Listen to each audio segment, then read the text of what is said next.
Voilà, mais avant cela, on va parler de journalisme et d'assises européennes du journalisme qui vont se tenir à partir de ce soir et jusqu'à la fin de la semaine dans les locaux de l'IEX à Bruxelles. Nous sommes avec Jean-François Raskin, c'est l'administrateur général de l'IEX, cette école de communication. Ces assises du journalisme, Jean-François Raskin, bonsoir.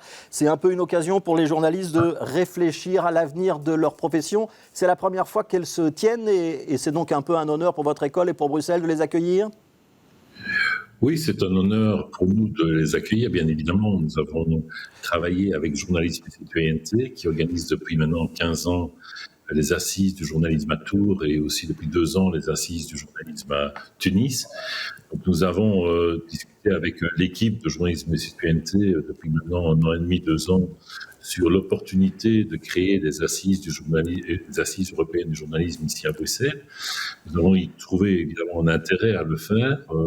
Il est évident qu'au niveau européen, nous partageons les mêmes valeurs, le même socle de valeurs et le même socle d'idées et d'idéaux. L'idée, c'était que, au fond, qu'est-ce que le travail du journaliste aujourd'hui dans l'espace européen, mais au-delà de cela, au-delà de cet espace-là, c'est de voir avec nos collègues de l'autre côté de la Méditerranée, notamment de l'Afrique. Nous avons accueilli aujourd'hui des journalistes qui viennent de Palestine, qui viennent du Maroc, qui viennent de Tunisie, qui viennent du Bénin, de toutes les parties du monde pour réfléchir ensemble au métier du journalisme. Et qu'est-ce que c'est qu'aujourd'hui être journaliste dans un monde qui est de plus en plus protéiforme, qui est de plus en plus... On va y revenir, Jean-François Raskin. Il y aura des grands noms qui seront présents. Il y a Jean-Marie Cavada, Hervé Brusini pour la France. Il y aura un message de Dimitri Mourtalov, c'est le rédacteur en chef de la Noyata Gazeta, c'est un journal russe qui est quand même le prix Nobel de la paix 2021. Il y aura la présence de journalistes ukrainiens, des représentants de journalistes sans frontières, etc. Vous nous dites le journalisme européen. Est-ce que ça existe vraiment ? Vous dites on partage les mêmes valeurs. Est-ce qu'il y a vraiment des pratiques communes dans tous les pays d'Europe ? Est-ce que un des marqueurs du journalisme qu'on pourrait revendiquer en Europe, en France, par exemple, c'est l'indépendance vis-à-vis des pouvoirs politiques et des pouvoirs économiques. Est-ce que ça, c'est quelque chose qu'on trouve dans tous les pays d'Europe ? Évidemment que non, c'est compliqué. C'est compliqué de marquer son indépendance. Pourtant, nous partageons, puisque les pays européens partagent un même socle de valeurs, les journalistes devraient aussi partager cette même idéal de liberté, d'indépendance, d'autonomie. Pourtant, on voit bien que l'évolution dans certains pays européens ne va pas dans le sens de cette liberté-là, de cette autonomie et de cette indépendance. Et donc, nous revendiquons aussi quelque part, et on le verra dans les débats, j'espère en tout cas que quelque chose se dégagera de tous ces débats qui seront organisés pendant ces 2 prochaines journées, mais ce désir d'indépendance et d'autonomie des rédactions, de la liberté de la presse, c'est quand même un des principes fondamentaux de notre démocratie, puisque nous partageons tous cet idéal démocratique. Et cette liberté de la presse, cette liberté d'expression, elle devrait être totale et absolue, sous réserve, bien évidemment, de tout ce qui est contraire aux atteintes à la dignité de la personne humaine, qui sont évidemment qui sont intolérables et qui sont contraires, en fait, quelque part à la liberté d'expression, à la liberté de la presse. Mais en fait, c'est cette idée que nous souhaitons partager au maximum entre journalistes des pays d'Europe. Nous souhaitons partager ce qui nous relie, ce qui nous rassemble et ce que nous espérons défendre au fond auprès des politiques, auprès de l'Union européenne, auprès de la Commission européenne comme principes fondamentaux qui doivent nous protéger en quelque sorte, les journalistes, qui doivent protéger notre indépendance, notre autonomie, notre sécurité aussi quelque part. Il y a des journalistes chaque année parce qu'ils ont le souci et le désir de nous informer. Il y a des journalistes aujourd'hui qui perdent encore la vie parce qu'ils font le métier dans l'exercice de leur fonction et de leur profession. Jean-François Raskin, on dit parfois quand même que le journalisme, il est un petit peu en crise. D'abord parce que beaucoup de médias sont confrontés à des difficultés économiques et ça va sans doute pas aller en s'arrangeant dans les mois qui viennent. Ils font des économies. Et ensuite parce que y a Internet, les réseaux sociaux, que maintenant tout le monde a de l'information en permanence, gratuitement, sur Facebook, sur Twitter, sur l'une ou l'autre application, sur des pushs, etc. Est-ce qu'on a encore besoin de journalistes pour être informés en 2022 ? Oui, plus que jamais.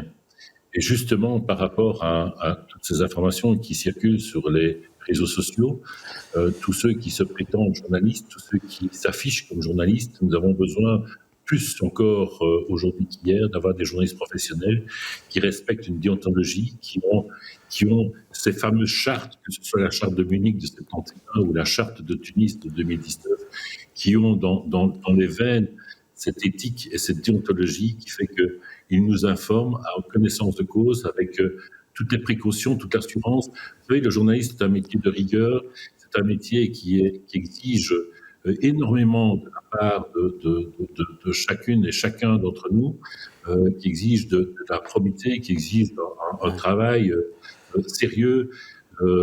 Et donc, on a besoin d'avoir aujourd'hui des informations qui sont sécurisées, qui sont produites par des professionnels du métier, qui respectent une série de règles, qui sont des règles fondamentales. Et d'ailleurs, j'invite tous les journalistes du monde entier à relire ces chartes-là, parce qu'elles sont d'une exigence absolue, qui sont organisons une exposition sur Albert Londres, qui est un des grands journalistes français, un des grands journalistes, des grands reporters, un modèle pour beaucoup, qui disait le métier de journaliste, c'est de tremper sa plume dans la plaie, c'est aussi au risque de sa vie, au risque de son honneur et de sa vie. Ouais. Et je pense qu'il y a de cela. Le journaliste est un métier de combat, c'est un métier qui est à renouveler tous les jours, c'est un métier qui est exigeant. Et franchement, moi, quand j'ai fait un exercice avec des étudiants marocains il n'y a pas si longtemps, en relisant, en faisant une lecture commentée de ces fameuses chartes, et c'était assez sidérant de voir les réactions des étudiants qui disaient mais c'est ça être journaliste. Ouais. C'est ça. Il y a une question que j'ai quand même envie de vous poser, Jean-François Raskin, parce qu'il y a la charte, les chartes des journalistes, et on a bien entendu donc la nécessité d'établir la vérité, de recouper ses sources.